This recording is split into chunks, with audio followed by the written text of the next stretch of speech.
Welcome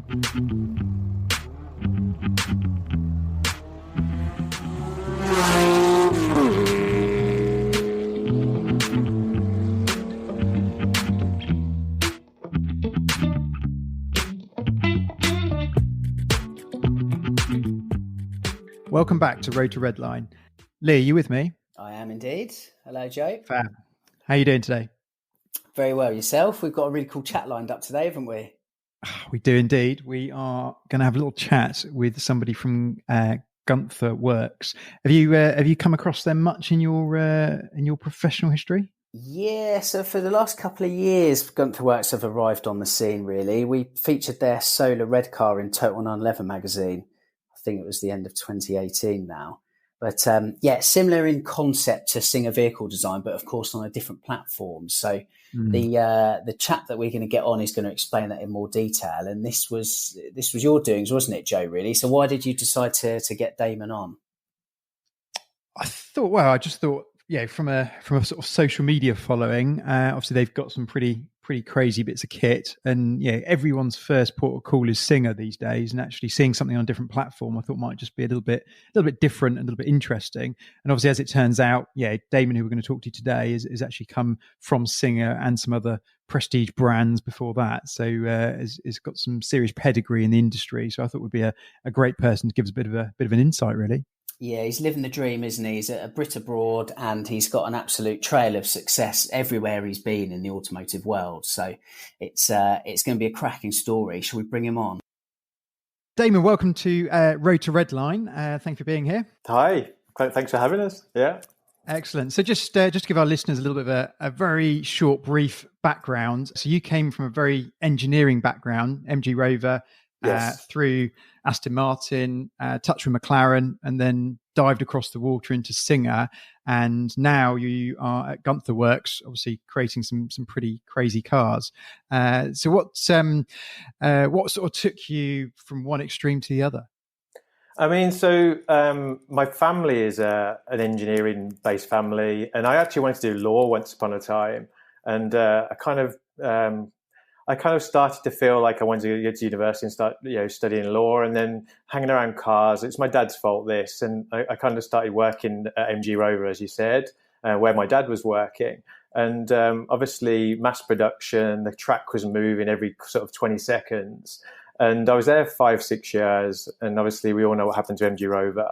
Obviously went to liquidation, and luckily I had a really nice position presented at Aston Martin, which, as you imagine, in your early 20s to be given a job working for Aston Martin was a dream job, surely. Yeah, it was dream start, really. And then moving forwards pretty quickly, I kind of 6 years after that, I moved. I mean, I joined Aston when it was the Vantage had just loaded onto the line. And I was there pretty much. That's a good time to start. Yeah, it was really fun. I mean, the DB9 was already there that had moved across to Gaydon, and then I started on the V8 line. And there was one car, there was like one shell on the line, and it was all about. I didn't really know a lot in those days. I was young, and I stayed there 6 years, I said, and I moved to McLaren then. And not to belittle what Aston Martin and McLaren do, but I always jokingly say, it's kind of a bit like a Lego kit, really, once you get going, because the cars are, it's a new chassis at the start. You have new parts and you're building a car. And as long as you write the process correctly and the build sequence, it goes together pretty well. Yeah. And then I always had this passion for older cars and classic cars. And so I kind of worked on new cars, but I like the old cars. And I was presented with this opportunity then to join Singer Vehicle Design. And obviously a dream. I mean, I want to tell you a story actually about when I was 4 years old. I wrote a poem about a 911 turbo. And the quest from the teacher was, can everybody write a poem on if money was no object, what would you buy? And, people were writing private jets and islands in the middle of the, nowhere on their own. And I was like, hey, I want a 911 turbo, a black one. And I think it was it would have been, I was kind of trying to calculate what that would have been. I think it was a 930 turbo in those days. Yeah. And I drew it and I wrote a nice poem. My mum's still got the poem, actually. And, so many years later, 30 odd, or even more, I won't tell you my age, but I kind of joined Los Angeles where I was with Singer, and I actually bought a 911, which was actually a 991. and it was black. So it wasn't a 930 turbo, but I managed to kind of, 36, 37 years later, managed to get what I wanted, and sold it pretty quickly, to be fair. And but I joined Singer, and I really started to get in. I was now working for a company that was building cars, based on the late 80s, early 90s. But it was a very different game. We'd gone from this, I joked about the Lego kit, to now we're restoring a car which was nearly 30 years old, and it's a very different game. And it was very hard work, but very rewarding as well. And since then, now I've flipped from mass production to bespoke. Volumes at Aston and McLaren much smaller, but very bespoke builds. And now working on something completely different. And now I enjoy this more than anything. That's an amazing quick stop tour of that. Is it possible to go back to sort of MG Rover and that sort of thing? Yes. What sort of car were being made at that time when you were there? So when I joined, you can imagine I was an early 20s kind of guy. The MGs are just about starting. So we're not talking like the old Rover 400s now. It was like all the bright coloured. I think it was the trophy blues and the yellow one, the MGTF. It was all that kind of era. So I really enjoyed it. And fortunately for me, I actually ordered a S1E12 as a company car, and it closed down before I managed to take delivery of it. So. Yeah, but much different. You're very, very inexperienced in those days, and it was such a great experience. I mean, I don't know whether you must have visited, but MG in its heyday, it was such a fun place to work. There was so many people there, and I really enjoyed that. And I owe a lot today for MG Rover, because if you think of where everybody is now, I think everybody kind of moved on and did pretty well. I think from my world anyway. Yeah. So all the people that you knew and respected there, they've all moved on to other companies and made it. Yes. So excellent. It's funny how people's paths cross, isn't it? I mean, we touched on it by email about the Total 911 awards ceremony and the chances of that. I mean that was Lee, you probably know. How was it? 6-7 years ago now? When was that? Can you remember? It was 2015. That was at Hexagon in London. Hexagon, yeah, that's it. I mean, I think it was funny enough. I was saying to you on the email, my profile picture on Instagram, I think for about 3 or 4 years, was actually the photo taken in there with my tuxedo on. So how funny that our paths crossed 5 years later again. It goes to show it's a small world, isn't it? Like this Porsche thing that we're all involved in, for sure. It is. Yeah, definitely. So how did you end up at the awards? If that was because that would have been pre-Singer, I'm guessing. Yeah, it was. Yeah, I mean, so my friend he lived in Los Angeles at the time, and he was actually in London. Obviously, at this point, I hadn't moved to Los Angeles at that point, so I moved the year after.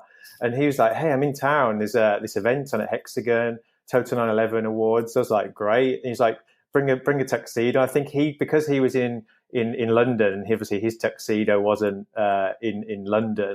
I remember him turning up with not a tuxedo kind of thing, a tie and leather jacket or something. I think it was, and it was a great night. That was. I really enjoyed it. Can't believe it was 5 years ago though. That's the scary thing. Yes. Yeah, very good. You touched on, Damon, the kind of Porsche link from yourself as a child then, but as you've kind of grown up, I assume then that kind of an admiration for Stuttgart sports cars has always kind of stayed in your mind, like even though you've been at Aston Martin and then McLaren? Yeah, I mean, the thing for me was, going back to the days of when I was writing that poem when I was 4 or 5 years old, I remember my English teacher had a 944 Turbo, a brand new one, and it was a Guards Red, and she used to drive in every morning.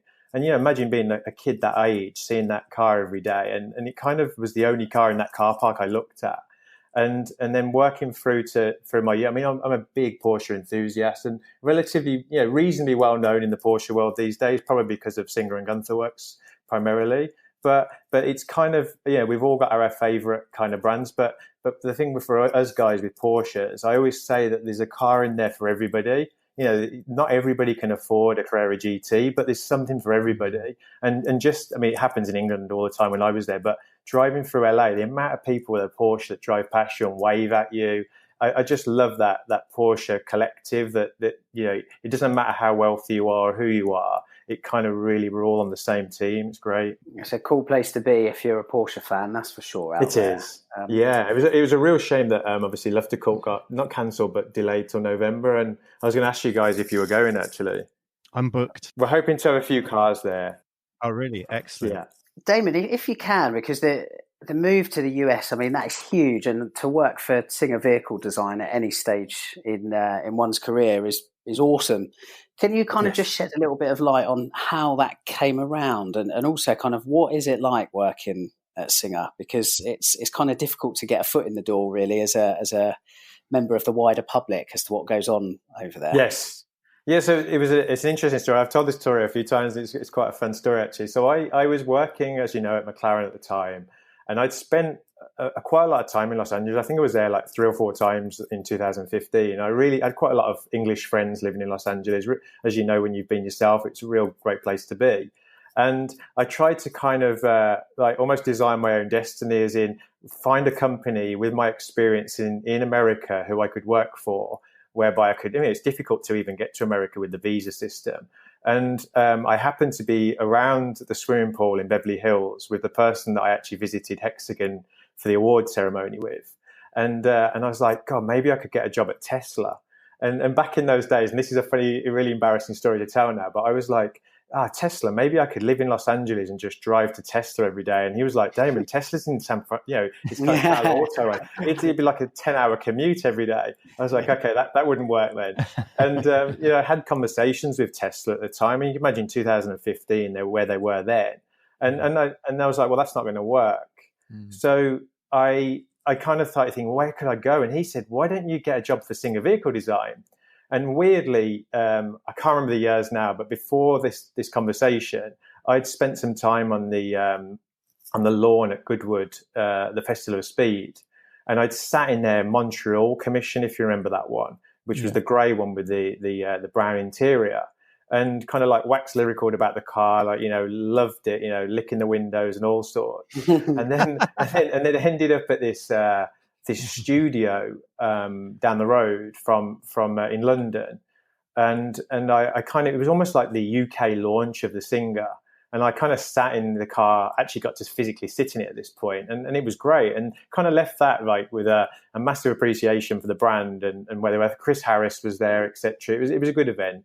And then kind of like left them to it. And then obviously moving forward to the time when I was sat around the swimming pool, he said, why didn't you work for Singer Vehicle Design? And I kind of cast my mind back to those 2 experiences. And I was like, they're in Los Angeles. They're all English, aren't they? I thought the brand was English. And he said, no, they're deep in the valley in Los Angeles. You need to send him a message. So I jumped on my phone and sent an email to the contact email on their website, and got an immediate response from one of my future colleagues, who was the engineering manager at the time. And he said, can you come in on Monday? And I was like, right place at the right time. And I was like, no, I can't. I'm flying like this evening back to England, unfortunately. And then I kind of naughty story, but I kind of told everyone at McLaren I was going back to LA for a wedding. actually kind of offered my services for a week at Singer Vehicle Design, where I literally wanted to just not only visit it, because they said most people don't get to visit, but just to understand it, see how I could help, and whether I was the right fit and, you know, the right personality for that kind of organization. Because as you said before, this is a restoration, very different to what I was used to. But the how I pitched it to them was that this company was doing great things, but they needed to layer some process in, whereby they could grow volume. And these things take a long time to build. And as you know, restoration, you're restoring old parts here. And these customers are used to walk into Porsche, buying a 918 and it popping up at the end of the line in, 6 months or whatever. These cars were like quoted. I mean, when I joined there, I think the quote was 3-year waiting list. Sure. And that's a long time to wait. I mean, by the time I got to the end of the 3 years, I'd want to change my spec. So my plan was to get in there, layer in process, organize the place, increase quality, of course, but at the same time, do it in a way where it didn't lose its spirit and its personality. So when I worked at McLaren, I loved the place. I loved how organized it was, but I didn't like how sterile it felt. So a lot of people jokingly say it's like going to a hospital, but it really is. And it looks clean, and it working in a clean place is a nice place to be. But at the same time, you need a personality. So I was very pushy at Singer to agree with the fact that I like the people turning up with their dreadlocks and their tattoos out, wearing their personalities kind of as their clothes. Rather, we had T-shirts, but I like people coming in and be unique, and I think that's what gave it its vibe. And I remember when Top Gear came in to do a shoot, and they almost complained. I'd been there like 6 months at the time. They almost complained like the leaves had gone and the half-drank Coke cans weren't on the floor anymore, and it kind of like, I started to tidy the place up, and hopefully they were pleased with how I moved them forwards a little bit more. How many people are on the floor at Singer roughly to put a car together? I'm not sure now, but the team at the time was kind of 20-odd people, I'd say. Oh, it's almost family size. Then everybody knows everybody. It was and that was different at McLaren, where you never really got to meet everybody. Like you'd always see someone walk past going, "What do they do and who are they?" Yeah, you knew everyone. You knew their names. They knew what their wives' names or their husbands' names were, and it was very, very family-like, very, very almost like cottage industry. But I enjoyed that. Yeah, it's nice place to be. Sort of going to your personal garage, yes. You talked about the 991 earlier. Yes. And I remember that you've had a GT4. Yeah. What else is in the garage at the moment? I mean, it's a funny... Why did you go for those? I mean, for me, I'm very, very passionate about that GT4. Like, I bought it. Obviously, we all want to be in a 911. And I bought the GT4. I drove one of them. And I was like, God, this is a great car. And the thing I don't know whether you guys have driven one, but the thing I really liked about the 981 GT4 was, from an ergonomic perspective, it really felt like a nice place to be inside that car. And I always called it the driver's car, because it felt like, you're in charge, you make a mistake, it's kind of your mistake. But it was quite forgiving of a car. And someone once told me the GT4 will really grow you up as a driver, because it wasn't too fast that you would make a really bad mistake, and it wasn't too slow that you would not enjoy it. And so and you've seen the roads here, the canyons, like that car performed so well in the canyons here. Yeah. And the noise and everything about the car. And I spent a lot of time doing things to my own cars, and in a kind of like in a way that didn't lose the look of the car. I mean, I don't know if you ever saw my GT4, and you may have seen it on Instagram, but it was always kind of considered like the best looking GT4 on the road, which is I was really, really humbled to hear.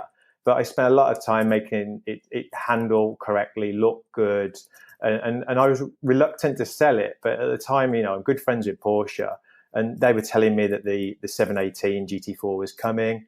There was even a rumor of a GT4 RS in the future, as you know. And I was like, right, maybe it's time to get out of this car now.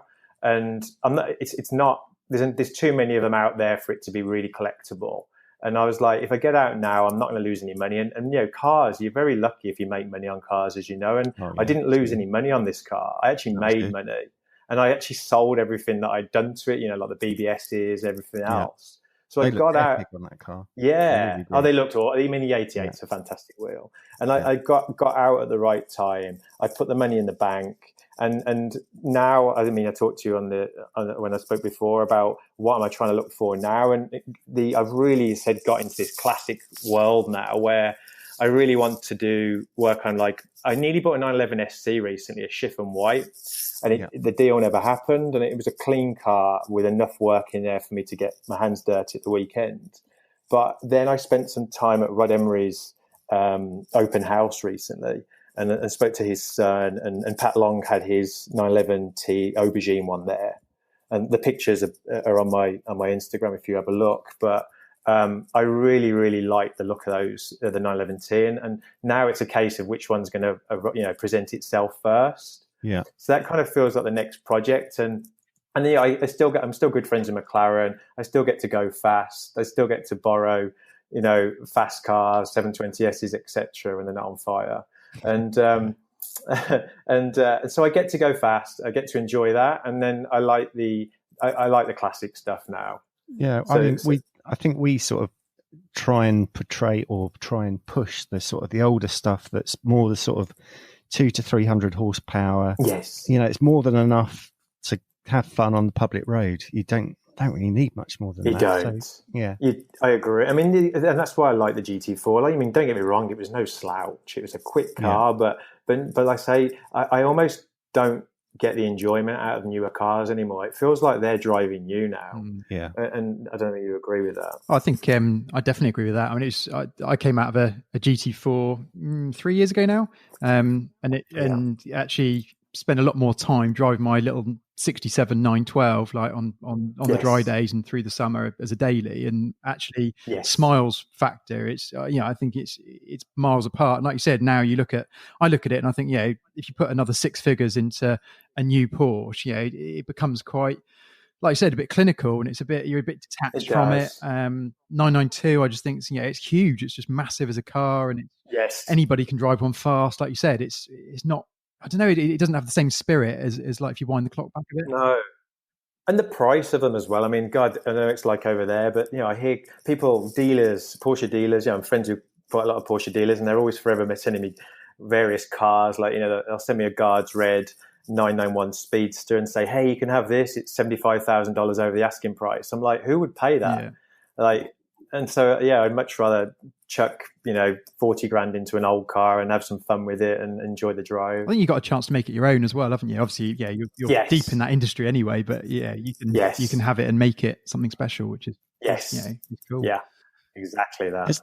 It sounds like you're quite hands-on, Damon. You kind of like getting in there and getting. I mean, the only unfortunate thing with becoming more senior in your career, which isn't a bad thing to progress your career, of course, but I started life kind of doing everything myself because even at home you can't afford to pay people to do things, so you have to kind of learn to do it yourself.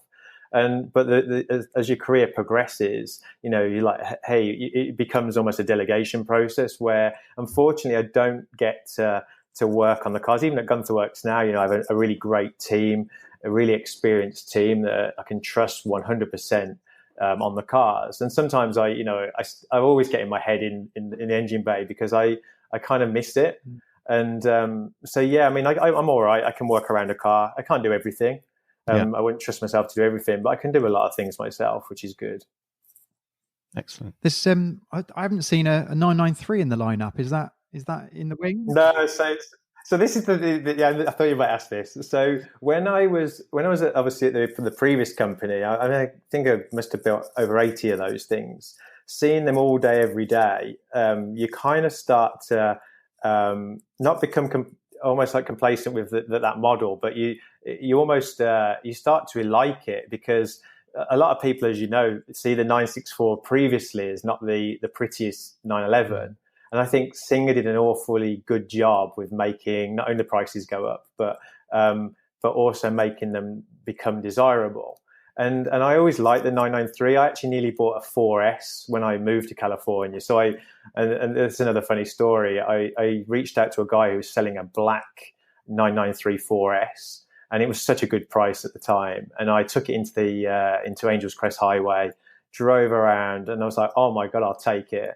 Kind of thing. And unfortunately, at the time, I didn't realize what the credit system was like here. And this takes you back to your previous question about how daunting it was moving to LA. I mean, I was like, late 30s at the time, thinking, I've got impeccable credit history in England, pretty much could buy most things. And then I got to America, and it's like you're a 17-year-old again, zero credit rating, no history, couldn't buy anything. And I was like, I had to just pull out, and ended up.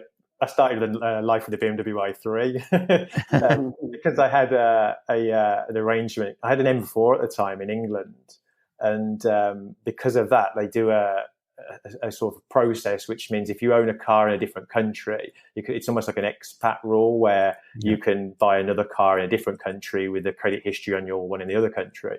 Okay. So I ended up with an i3 and then built my way up. And as you can see, I moved from the 991. I got a 964 in the end. Obviously the Cayman. I've got a Macan GTS as well as a daily now, which I wanted to talk about. Like, I don't know what you think of the GTS, but I just I just can't think of a better daily, to be honest. Well, we nearly bought one last year for my wife, but we went Volvo XC40 in the end. Yes. Just sort of budget reasons. But I so wish that we'd gone for the GTS because it's an absolutely epic car. Yes. I mean, it just sounds great. It looks great. I mean, it's actually going for a few changes at the moment. So I'll send you a photo. But yeah, black one. I mean, I think it's just everything. You can go to the grocery store. Or you can go to, you can drive. It's got everything really. It's a good price as well. Yeah, it's good. What I like about the Macan GTS is the diesel Macan. I just think it's not a particularly good car at all. But the GTS is so much better, and it just kind of feels like a 911 that's jacked up a little bit, really. And you can really you can wing it around these corners, especially over here. I think with the GTS, though, seat option is crucial. I borrowed one for the day, and it was a really well-spec GTS, but it had the Bogo seats. Yes. And as I say, you're hammering around these country roads, and you're basically just sloshing around the interior. There's no sort of actual hold at all. And it's amazing, really, how many people kind of overlook, even at Porsche dealerships, overlook the importance of a good seat choice in there. Oh, for sure. I actually entertained the idea. I mean, they're expensive. I entertained the idea of putting the 981 bucket seats, the carbon ones, in the Macan. But I mean, if the car's worth, I don't know how much the car's worth these days, but to put $20,000 worth of seats in might not be the best thing to do. But I don't think anyone's done that yet. Yeah, that's a commitment to the actual hold for sure. Yeah. Awesome. That's brilliant. I'm curious to go just to flip back to kind of your history between the different brands you've been at. I mean, is there sort of a culture crossover from sort of Singer to Gunther, and is obviously you said it's very clinical before at McLaren and things, but I'm really curious about when you touched on the culture and how important that is to make the end product. Is there a bit of a crossover from sort of Singer to Gunther, or are they very different places to be? I think obviously it's a very different car, but the same industry is there, isn't it? So I really, really like this sort of industry now. And as I say, I loved Aston, I love McLaren, but very organized. So Aston Martin had, it was owned by Ford at the time, the PAG group, if you remember. Yeah. And it laid in some amazing process, but it was very, very regimental, which isn't a bad thing. But at the same time, I think it kind of, it gave that, as I said before, that sterile feel. Like it didn't really have that personality. And don't get me wrong, it's a lot harder when you have so many. I call them the artisans. So imagine if you throw a bunch of artisans that are all fantastic in their own fields of work. A fabricator, guy who builds the cars, the interior trimmer. You throw all those artisans in there, all highly strung individuals into a building. It's a impressive place to be, but it's very difficult as well, especially when you try and layer in some process. Whilst with that regimented feel in England, working for McLaren, it was like, the Ron Dennis days, this is how you're going to do it, guys. And we got cars out, but it probably wasn't as enjoyable from what I remember, because it was just going through the motions of just bringing another car out. And I mean, I said this was one of the reasons I actually left McLaren in the end. I actually weirdly got bored. And this was a time where I was surrounded by P1 GTRs. Look from my desk and there's 12 P1 GTRs in front of me. Most people would be like, what the hell did you leave for? And I was like, because to me, it's like, you do become complacent because you're going through the same process. You get someone draws what a car should look like. Then you'll work through your virtual build. It'll become feasible on paper financially. You'll build a prototype. You'll start building the process and the build sequence. Then you'll build the physical prototype with the guys, start the training. And if you do that, I did a lot of models. I was there from the 650S all the way up to the 720S was the last car I did for McLaren. So I bodied that car in Romania. And then that car got delivered back to McLaren in Woking. And then I kind of left after that. And then I actually went to the 720S launch in Hollywood, in Los Angeles, to see the fruits of all the work. But then, as I say, you deliver that many cars to the same process, it almost becomes weird. I mean, I've jokingly, I shouldn't say this, but I've jokingly said it's really like a car with 2 doors and 4 wheels in the end for me. I've delivered so many projects for McLaren under the same process. While Singers and Guntherwerks and anyone doing something similar, it's a lot more rewarding, I feel, that each car is considered its own project. They all have their own name for starters. The process of building a car for that period of time, in and out with a customer every couple of days, sending pictures of his gold-plated calipers, and it becomes such a nice process that you become friends with these customers eventually because you speak to them so often. And it's hard work, and the reward. It's like I always say, every delivery of every restored Porsche, it's like a battle that you've won at the end and delivered this beautiful project to a customer, and you see his smiley face at the end, or her face, and it really is different. So yeah, like, it's hard to explain. It really is. Does it almost I become can understand that. Service based rather than product based, if that makes sense? You're guiding the client through the restoration process as a. Yeah, I mean, for me, you have to. I mean, this is something I learned a lot from the last two companies, is that you need to manage expectations. So I said, a lot of these people, these guys, these aren't cheap cars. These guys haven't just got one car as well. They have a huge collection, some of them, and they're used to these cars being delivered pretty fast by OEMs. So when you get a customer and say, "Hey, I want this Guntherwerks. I want it to be yellow, and I want this color seats," then you have to start to explain to them exactly what their car is going to go through. And it's very, very important that you keep them in touch with every part of the process, because they don't just go together easily, these things. I mean, you're taking a car that's a mid-90s car. You're 25 years old. This car's had a life before you get it. And I've had cars arrive to me that they look beautiful, like very well looked after cars. And when you take them apart, you can put your arm through the side of them because they're just rust buckets and it looks like they've lived in a lake half their life. And then you have to say, "Hey, thanks for the donor car, guys, but I now need to repair it," which obviously has an onset to all the cars behind it as well then. So it's very important that you get delivered a good donor car by the customer. So, we've put processes in place that ensure that if the owner of the donor car can't assess his car himself, he can take it to a local garage and say, "Hey, is my car worthy of being entered into the Guntherwerks restoration process?" So yeah, it's a very very difficult process. Do you have to guide some customers away from bad specification decisions? Yeah, I mean, to me, it's always that one. It's tricky. The customer is always right. I kind of hate that saying, because I mean, some of them they're crazy. I mean, I remember at the old company, a guy wanted his interior to look like the Superman outfit, so he wanted a blue tachometer, into the yellow outside, and a blue interior with some red and whatever. And I was like, we were like, no.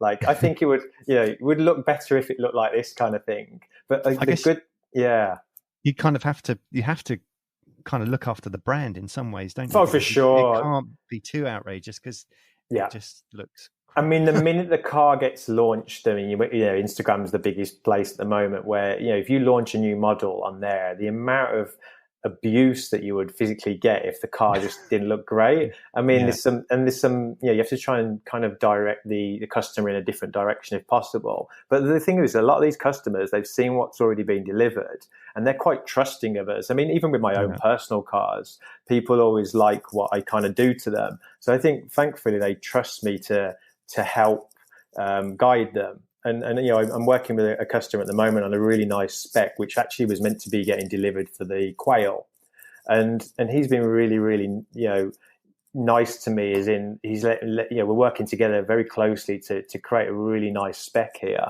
So that's what makes it a really enjoyable process. And then to see it physically become a car as well is even more rewarding.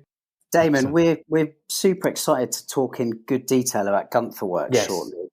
I have just got one more question regarding Singer vehicle design. Yes. I mean, as a journalist, I've had to sign like no end of fastidiously curated documents from Singer to state that when we talk about the car in the media, it's not a Singer 911, it's a Porsche 911 reimagined by Singer vehicle design. Yes.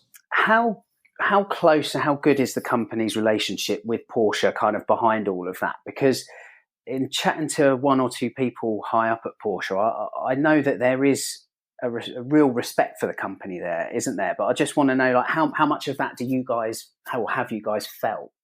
I think, I mean, when I worked there, we were all very good friends with Porsche, and even at Guntherwerks now, we're very good friends with Porsche. And the thing we have to be very careful with here is that we're still using their car and their badges on the front of the car. So, obviously with the Paul Walker incident, there's always a worry, and then that was a very expensive lawsuit for Porsche, as you know. And if someone unfortunately had an accident in one of their cars or one of our cars, it's still the car could be upside down, but it still has a Porsche badge on the front of it. So I can understand why Porsche,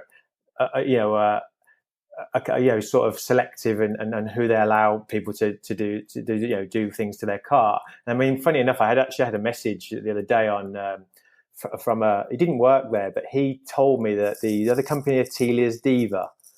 Are you familiar with that company? No, they built. I mean, I won't throw them under the bus, but they built a Targa that looked very similar to Singer's first Targa, almost the same. It was even the same colours, and they got closed down by Porsche.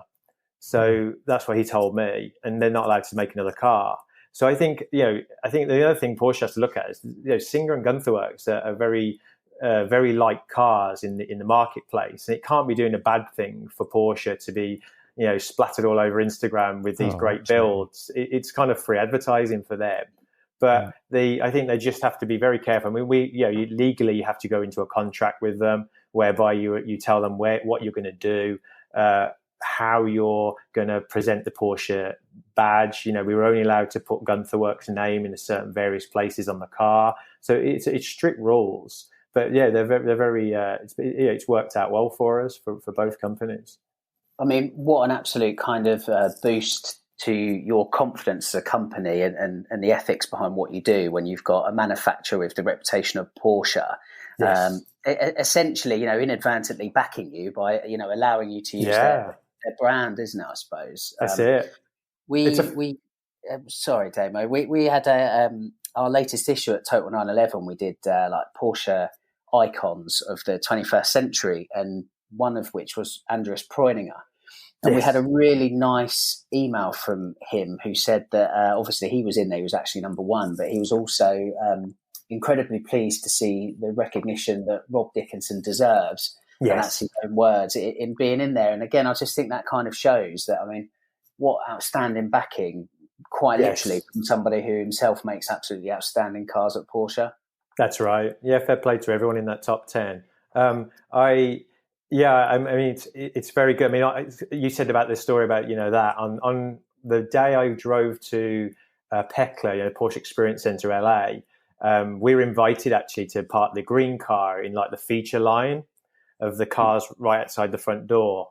And that was nice. I mean, I drove up to the event, and it was like, it's incredible, this event. It's at the actual Porsche Experience Centre, and there was like 4 miles of traffic with every Porsche you can imagine, waiting, engine running. The place stunk like a racetrack. It was great. And we got there, and I kind of like, hey, I'm going to turn up fashionably late. I'm going to rock up in this Oratium green Guntherwerks with gold wheels. Some people didn't know I joined at the time, and it was almost like an announcement that, oh my God, Damon's driving the Guntherwerks. But I got to the back of this line. I was like, geez, sitting there in this, rumbling away this 4 litre, thinking, I'm going to sit here for an hour trying to get in. So I kind of called them up at the front and said, hey, do I have to wait in this line? They said, no, wait, bring it down. So there we are, sport mode, all the way past all this 4 miles of traffic, straight in for the front door and into this really nice parking space right in the front of the event. And the crowds flocked, and I got an email on the Monday morning from Porsche Atlanta saying, brilliant, Damon, great to see you were one of the feature cars. And I thought that was really nice. I kind of saved that email. That's cool. Yeah. So it's great. It's great that they like. I mean, they like what we're doing as well. I mean, they're building fantastic cars, but they're probably not having as much fun as we are, I don't think. Well, it expands the brand, doesn't it? It expands does. Wow, yeah, it's great. It's really good. And everyone's having a go now, aren't they? So I saw I mean, this was some time ago now, but I saw someone sent me a link that said the top 50 Porsche restorers in the world. And obviously that was the top 50, which meant there was probably another 150 trying to be in the top 50. Oh, yeah. But it was like, it's almost like, it almost became like, oh my God, who else is going to have a go at this? But, I frequently see Guntherwerks appearing in the top 10, which is pretty cool. Absolutely. Before we sort of delve into Guntherwerks, I was just wondering, you moved to America, the dream Singer. Yes. And you had a great time there. Why did you decide to move on? I think it's a little bit where, when I was at kind of McLaren, like I said before about that P1 GTRs everywhere, it's like, why do you leave there? I mean, it's a weird, I shouldn't say this now, but I kind of have a little bit of a sell-by date where you can't, I mean, some of these guys, I don't know how they stay at the same company for 30 years. They must really love the place. But I think for me, I'm one of those people that really, really likes to help companies. And I talked about when I joined Aston, there was one car on the line. And when I joined McLaren, there was only really one car on the line. And when I joined Singer, there was no DLS, of course. So I like to grow companies. I like to use my experience. 20 years is not a bad lot of experience. And I feel like you get so far where you help someone as far as you can. Now, when I always used to get up every morning in the shower. And I have very long showers, like I get told off. But I can spend 30 minutes in a shower. But really, that's where I do my most work every day. Because I even take a notebook and a pen to the shower. and I have one at the side of my bed as well. Because I wake up in the middle of the night sometimes with an idea or something I can't forget. And these long showers, every morning I'm like, God, I could, why is this shower so long? Because I've just got so much on my mind, the running water, the ideas flow. I started, when the showers start getting shorter and I'm writing less down, I feel like, maybe I've done as much as I can for the company at that time, whether it be the amount of investment they have, or maybe they don't want to go the next step or they're not ready for the next step. And maybe I am. And I love a challenge as well. When I was presented, I know we'll get into Guntherwerks in a minute, but when I was presented with the idea of, Damon, we can be in a big building with all processes under one roof. I mean, this is like a dream for me. I mean, even McLaren was under one roof, but it was very, very inefficient, believe it or not, on the basis that, sub-assemblies was on the lower floor, the basement. The main line was the floor above. There was only 2 lifts. The lifts were bespoke. If one lift broke down, someone had to make a new part. It wasn't as efficient as you could imagine. So to be presented with, hey, Damon, we're getting this 24,000 square foot building in Huntington Beach. It's going to have every process under one roof, except for the engine. Do you think you can come and help me get organized and layer some process in and get moving? I was like, wow, let's do it. That sounds good. Yeah, absolutely. Yeah. So before we dive into Guntherwerks, I was wondering if you were a layman that didn't know anything about Guntherwerks. Yes. How would you, what would you say the car is like to somebody that doesn't follow the brand at the moment? Yes. So obviously, I don't know to say we don't know how many of our listeners know what a Guntherwerks is. So this is a 993, which is the last air-cooled 911. 95 car we try and use. We take the 95. Well, at the moment it's things like smog. We've got different rules and things over here, and it's kind of if you imagine the run of a car. There's various different model changes that Porsche were making. We've kind of grown to enjoy the 95 as the car for. I mean, we can use it. I do like that because mine's a 95. There you go. So you can make yours into a Guntherwerks one day then. Yeah. Okay. Dream. So yes. So for me, it's kind of like we're taking a 993. We've took the best of the last air cooleds, the most advanced air cooled there was. We've stripped it down. We've taken the donor, we've stripped the car down completely to bare metal, and brought it back to the condition it was when it left the factory. There, sort of 25 years before. And go through various processes of media blasting the car, priming it, rebodying it. It's all in carbon fiber, of course. And the when you explain what does it feel like, it's kind of like how I explain is imagine if Porsche had built a 993 GT3 RS. I think this is what it would be, and I think that's the best way of explaining it to anyone that doesn't know what it is. And what do you think was the big decision to use the 993 as that base?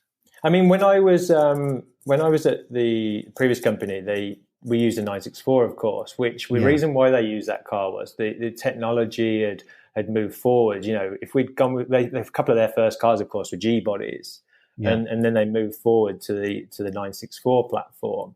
And obviously, working on that basis, if you can then move on a little bit further, a car. I mean, I've even noticed now, if you start taking a 1995 car apart, it's significantly better than a car sort of 5 years earlier than that, because it's it hasn't been sat around for another 5 years or been used for a further 5 years. So I think by taking the last available 911 that was air cooled, I think it was a good pitch. Yeah, that works, doesn't it? I think that makes sense. What I'm curious to know a bit more about the business end, so to speak. So obviously you guys are punting that out to Rossport Racing. I mean, can you give us a rough rundown of is every engine the same at the moment? Are they doing different specs? Is it a one size fits all for Gunther at the moment? So, I mean, obviously, I haven't been there forever.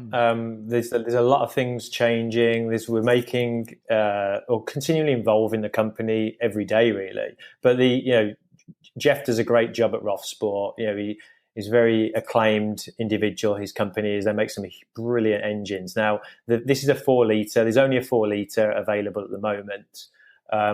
Obviously, there's talk of maybe doing things a little bit differently in the future. I mean, one person there's one guy here who all he does is drive his car on the track, and that's only one at the moment. Literally gets delivered to the track, drives the track, and then goes home. Whilst everybody else is driving it on the road. Now, as you can imagine, maybe these two cars could have maybe a different gear ratio or whatever it be. So there's talk of doing something maybe a little bit different in the future.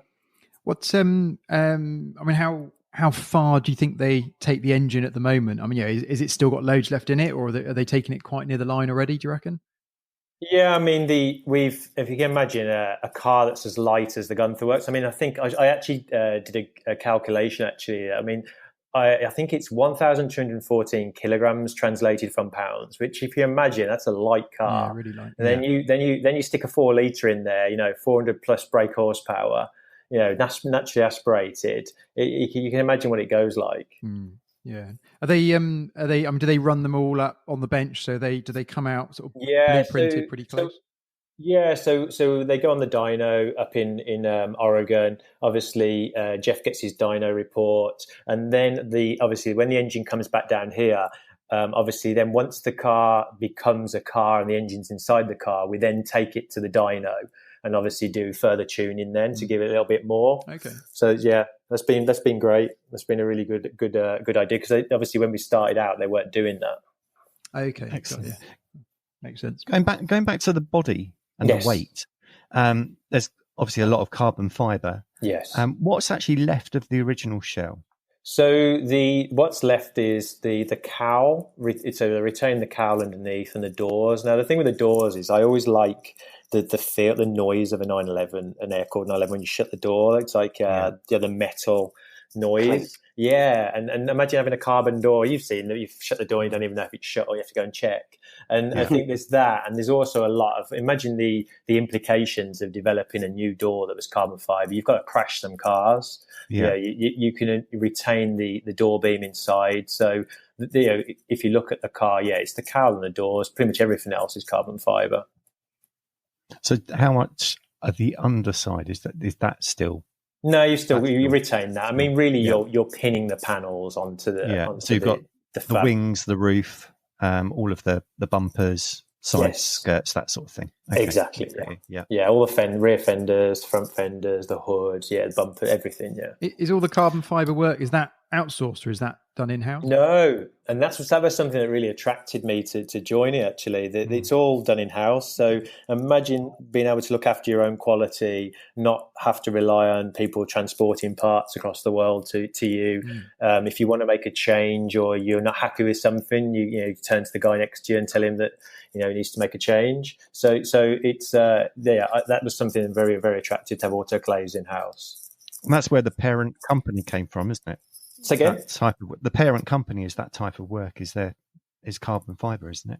Well, exactly. That's where. So a funny story was when I joined, obviously the bigger building didn't exist. So Vorsteiner, who are obviously a very, very successful company in their own rights, the sister company, obviously they've become well known for all their carbon fibre panels and body kits and obviously their wheels. So we had the experience in-house already. So then just to grow it into another business, and obviously we kind of started getting in the way then as we started ramping Guntherwerks up. It was like, get out, guys, we need our own space back. And so we kind of took our own building and became our own company. There's a Guntherwerks name on the door now, which is, I think it's made people kind of almost stand up and think, God, this company is the real deal now. And we did a launch. I don't know if you saw, we did a Guntherwerks launch party recently. It was so well visited, and I think people were like, "Wow, these guys mean business." So yeah, definitely good. Yeah, that looks pretty. It's so refreshing. I think that's what I like about Guntherwerks, the whole concept of the project, because as we know, Singer changed the landscape substantially and in such a positive way with the 964 and. As you rightly pointed out earlier on in the interview, that kind of spawned other companies who quite unimaginatively actually went, "Oh, well, we can do that." Yeah. Yes. And lots of people are doing their own interpretation, if you like, of this reimagined car. But it's all much of a muchness. And actually, particularly of people in this country, from what I've seen, a lot of it is outsourced. So you think, well, what is yours as a company? And then you guys have come along and it's the 993, which I think it's about time the 993 got a bit of love, because it's thought of very fondly anyway as the last air-cooled car, and almost, it's the zenith, isn't it, of air-cooled engineering at the time. That's right. And it's a whole new platform. And that, to me, and I'm sure to many enthusiasts out there, is what is so damn exciting about it. You are the first to do it. Yes. Thank you. I think as well, like you said, I think a lot of these cars that are trying to or aspiring to be one of us, they are. I always joke to say they're a bit of like a Redline catalogue, where they kind of, what can you buy online and throw onto a car to make it look a little bit different. Well, one thing I really liked about Guntherwerks was that if you look at the interior, it's very bespoke. So sort of they try their best to like turn every stone to like how could we make that look better. And we even went through something the other day. We're doing people have done Hoyer clock mounts before, of course, on the dash, but it was like, hey, we're not just going to screw it on the dash, we're going to do a Guntherwerks mount. And even the machining it looks like you'll see it, but you'll see the personality in the shape, that it feels like a Guntherwerks shape. So I think the shift knob you might have seen, it's all this work is done in house. So I think that's one thing, the bespoke feel, that it's not, no one's really doing what we're doing. For sure. And again, as the guys have said earlier on as well, it's what separates some companies from others, is when you can do things in-house. Not only are you in control of your own logistics, but you're also in control of your own quality as well. And that really is the benchmark. Yeah, I mean, these cars, if you think of the value of them, I can't afford one. And for me, if you're paying that sort of money, it needs to be significantly different and of very high quality. So yeah, I think that's what stands you aside from the other people, the pretenders. What is the cost of the Gunther? So I've done, as you say, I've done some. And you can ask these questions. So I did some conversions. So I actually was quite impressed actually, because it was $565,000 in dollars is a starting price, but that equates to £454,000 pounds. So that's the starting price. Of course, that when you look at the spec, a basic spec is still a very good car. Obviously, there's an options list, and you can go as crazy as you like. And we've seen some very big builds.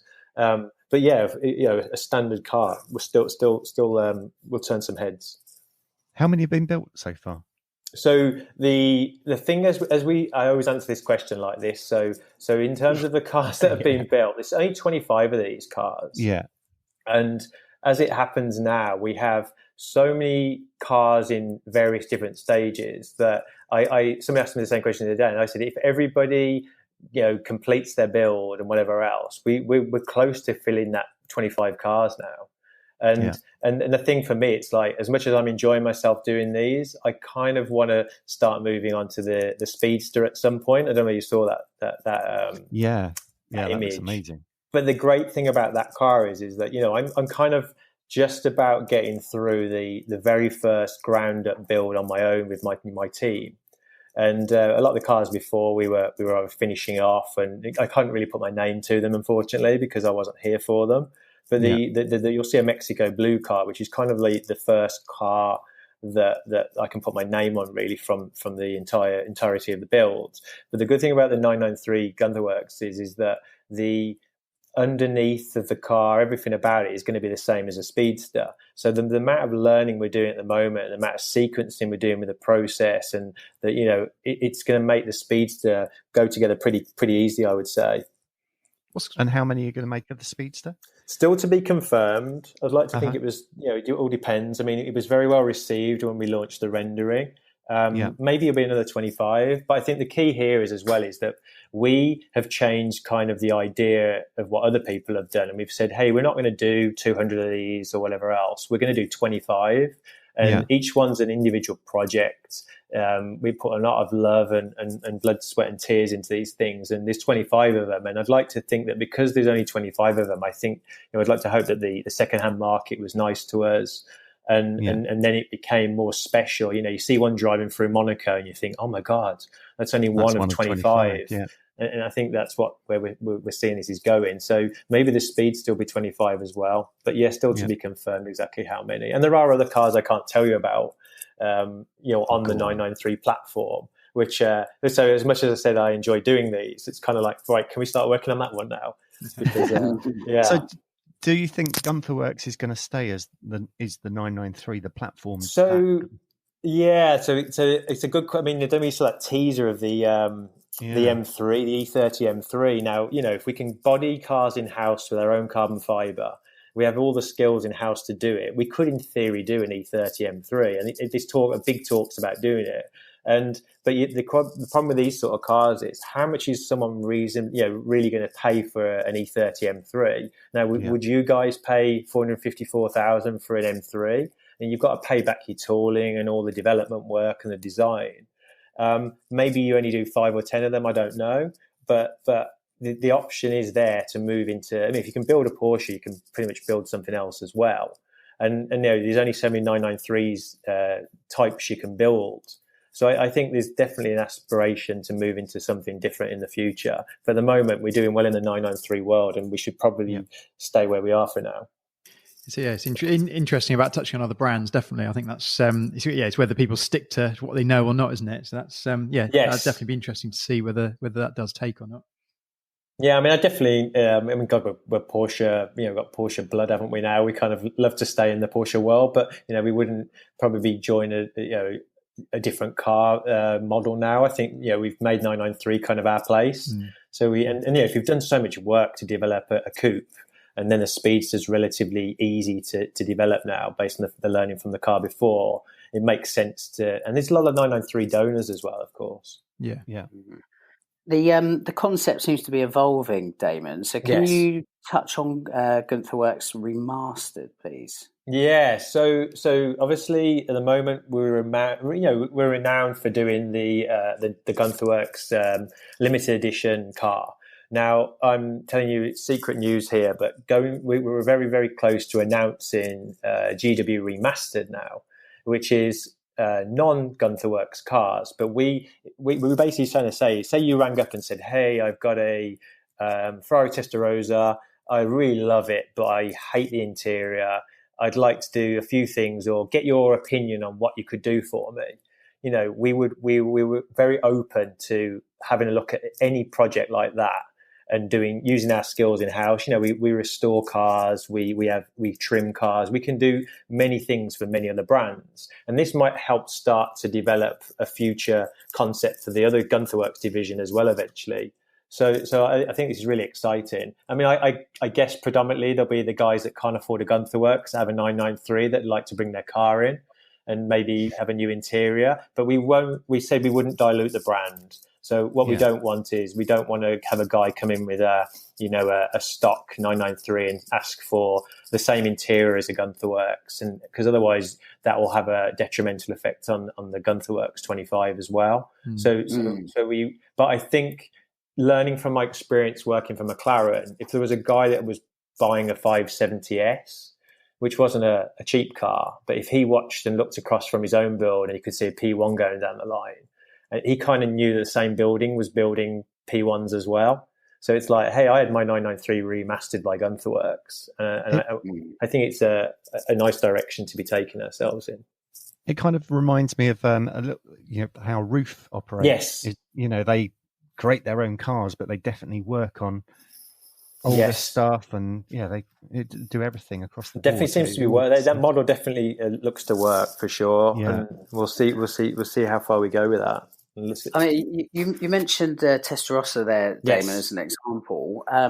So you're clearly happy to dive into other brands, but like in terms of Porsche, so can someone turn up with, say, a 991 Turbo S and say, I love what you do conceptually, can you do anything with this modern car, or is it something that you want to stick to kind of like modern classic realm? Think, I'm talking personally now, I'd rather stay on the classic side, because I think it's, even when you open the door and the smell comes out, it's like, right, let's get in this. And then not to belittle the 991s and 992s, we still like them, but if a new car comes in, it's like, am I going to get that excited by this? So I think we wouldn't say no, of course. I mean, it would be foolish to say no to everything like that.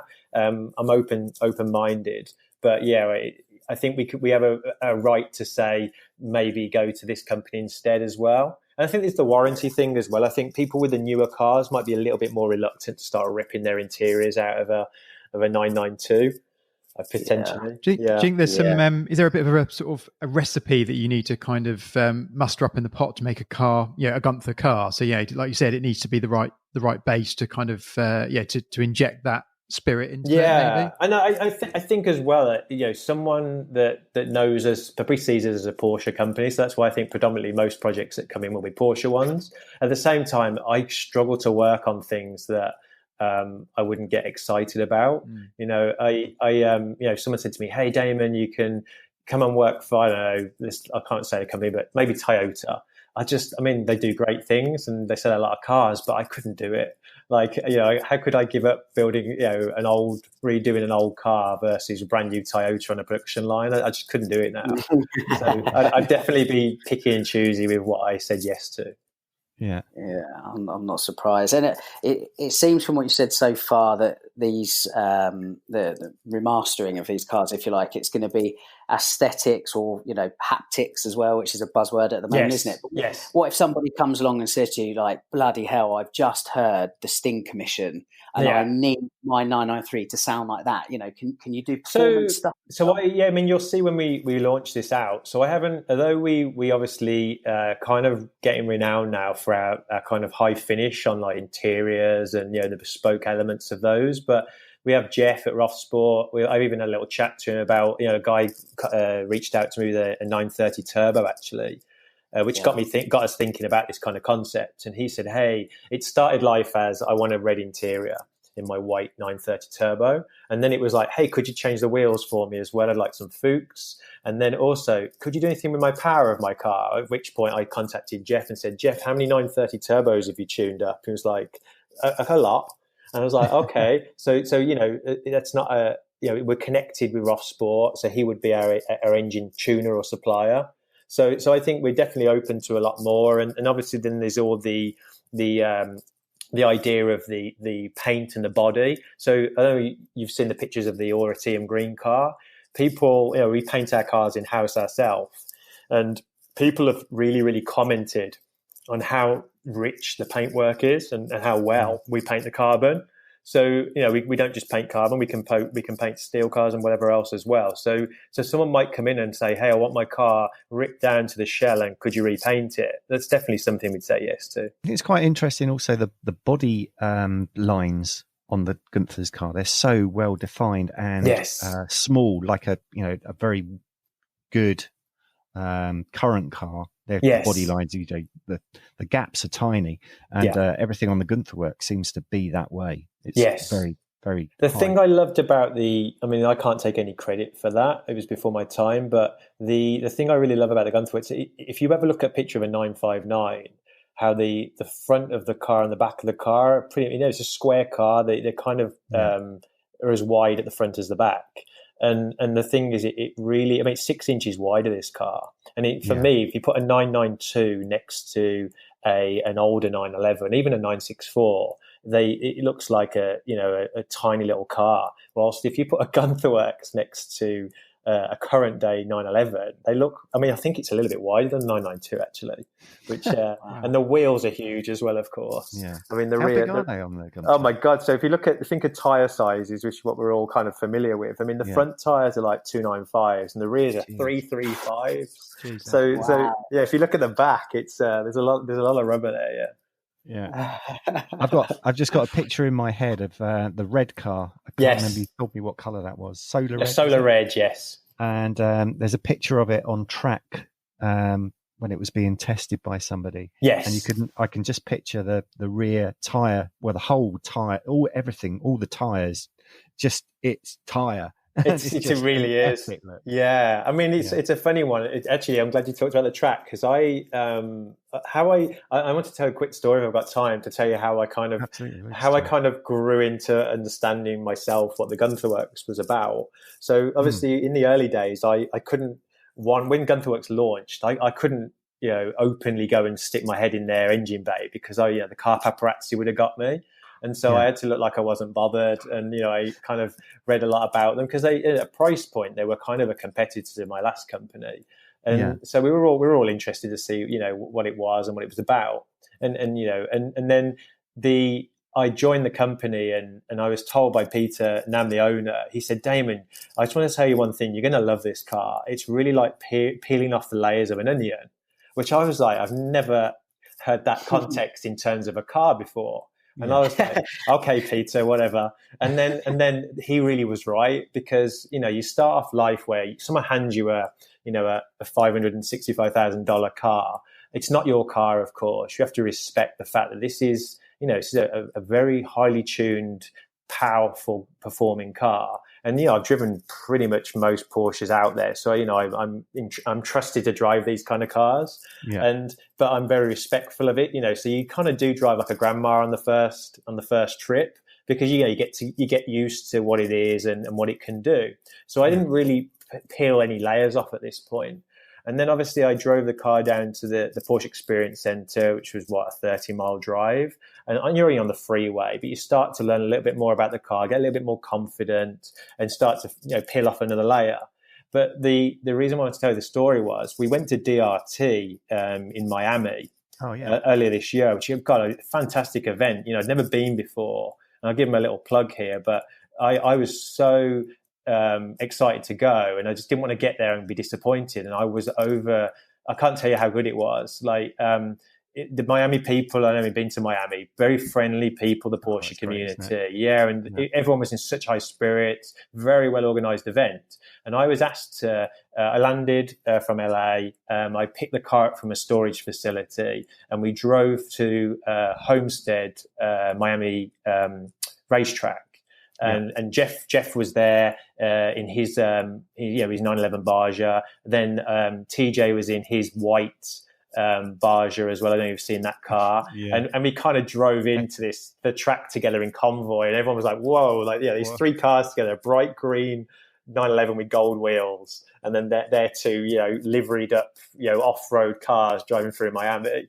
It was making an entrance. Yeah, it was quite. It was. And we turned up. It was like, right, we rocked up. And the idea for me really was to kind of launch Guntherwerks on the East Coast and hopefully generate some sales and just really kind of have some fun and just show that community what we had. And it was so well received. But when I pulled up to the track, I reversed in next to the two guys, and the organizer came up to me and said, "Hey, do you want to do some hot laps?" And as you can imagine, I'm like, "Yeah," but I was like, "Hang on a minute, this isn't my car." I mean, if this was seen on Instagram where everything else appears on there, and I'm hooning around the track doing strange, speeds and whatever else, I might get in trouble. So I called the owner. And I was like, "Are you all right with me driving your car? I mean, I'll be careful." And they were like, "Yeah, just stay at the front or the back so you don't get loads of stone chips or whatever else." And I was like, "Okay, we'll stay at the front." And I took it out. And then this really was where I peeled off those final layers of that onion that Peter had kind of warned me about. And the noise that thing makes. I mean, can you imagine 4-litre, air-cooled, 400 brake horsepower and more, hooning round Homestead. The track was empty because obviously there was no fans there because it was a closed event. Yeah. But the noise bellowing off the walls. I mean, I listened to videos afterwards and I was like, that sounds incredible. So you can imagine what I felt when I was driving it. And I took my other half out with me. She was filming it all, enjoying herself. And we went around the track. But I remember coming back and we took our helmets off. And so no one really knew I was driving the car at that point. And I overheard these two guys talking about what they'd just seen. And they said, "Did you see the GT3?" And this was a 991 Gen 2. And he said, "Hey, did you see him go around the track? It was a little bit uneasy, lifted a little bit here and there on the chicanes." and then he's like, "But did you see that green Guntherwerks? It didn't move. It was like stuck to the ground." And I was like, "Well, I'm not the racing driver, but I'm not that bad at driving." But I think this was all car. And that's where not everyone will unfortunately get the experience I had and get to drive it around a track. But the thing for me was this car. And this takes me to the part of the story I really want to tell you about, where I driven to the track and drove the track. So this is a car you could take your partner to lunch or dinner with, and in a smoothly, as relatively speaking, smoothly way, and then go, all hell on the track as well. But after that event, I then drove that car to Garage 26. And I don't know whether you're familiar with Garage 26, but one of the best Porsche collections I think I've ever seen with my own eyes. And they had everything. And I went into this car lift covered with dead flies all over the front, stunk of gas, drove up to into the lift. The lift got to the second floor where there was a car collection. And everyone told me before I got in there, the real big collection's on the top floor. You'll probably be on the second floor. So the barges got out at the second floor. And then I was like, "Come on, top floor. And it was like unanimous decision. No, top floor. So we got to the top.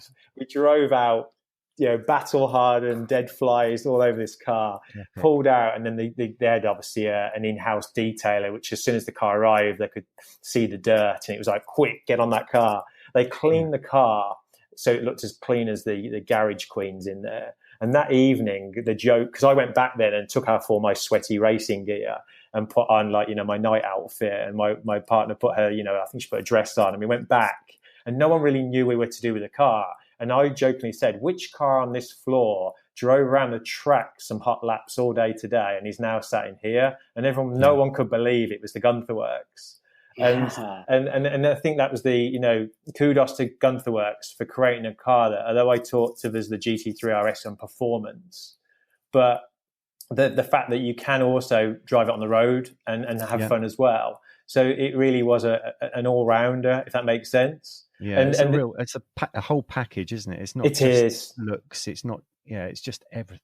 Well, someone said to me that I drove it to Malibu a different weekend because I felt that was the right place to take it. Jay Leno was there and Bruce Meyer and all that kind of stuff. And we drove in, really nice crowd, really enjoyed it. And I actually reversed in and ended up stuck next to a Singer as well, which was funny. And because it was great to see the two cars together, and I was lucky enough to have worked for both of them. And people flocked to the car, and people were asking questions. But after that event, there was quite a few photos that got shared, and I got tagged in most of them. And someone actually commented saying, "Oh my God, I could never drive that car around LA. The front splitter would get ripped off. It's so low." But the car actually has a lift button.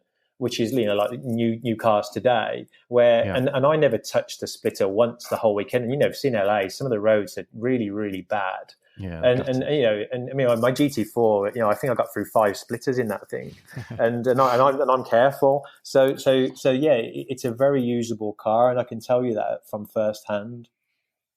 Epic.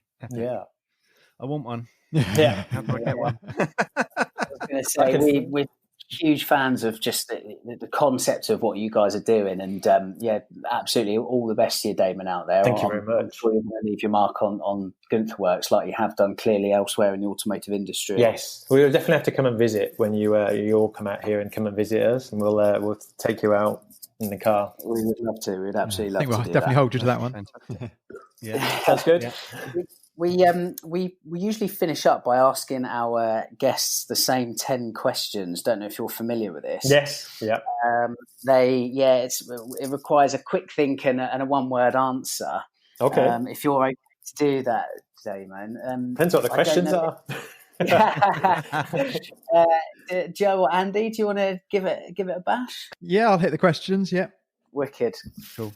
Right, so Damon, we're going to hit our 10 fast fire questions. One word answers. Don't need to think too much about it. Are you ready? Yeah, I got my buzzer. Go for it. Right, number 1, air or water? Air, of course. Good answer. Number 2, favourite Porsche model?